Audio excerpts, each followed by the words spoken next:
Hello, তনুজ্যোতি লাইফস্টাইলে তোমাদের সবাইকে স্বাগত।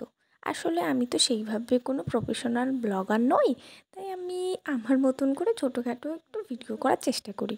তোমরা দেখো, যদি কোনো ভুল ভ্রান্তি কিছু থেকে থাকে তাহলে আমাকে জানিও, আমি চেষ্টা করব সেটাকে শুধরে ফেলার। যাই হোক, অনেক দিন পরে একটু নিজের ইচ্ছা হলো যে নিজে কোথাও একটা যাব, তাই কাছেপিঠের মধ্যে আমাদের এই যে ঠাকুরনগর মন্দির আছে, ভাবলাম সেটাকে একটু ঘুরে আসি আর তোমাদেরকেও দেখাই।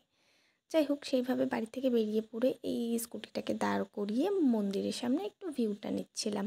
এই দেখো, এই যে সেই মাঠ, এই মাঠে যে কত মানুষ সন্ধ্যার পরে বসে থাকে তার কোনো হিসাব নেই। কিন্তু যেহেতু বৃষ্টি হয়েছে তাই জন্য আজকে মাঠে কেউ ছিলই না।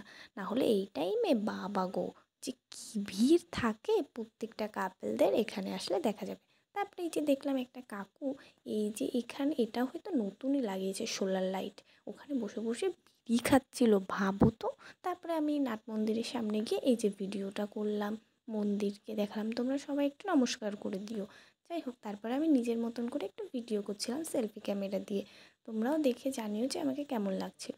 তারপরে এই সাইডে গিয়ে আর একটা ভিউ নিলাম, ওইদিকে আবার আমাদের শান্তনু ঠাকুরের বাড়ি।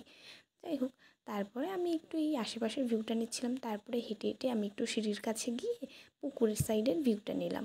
তোমরাও দেখো পুকুরে কত জল।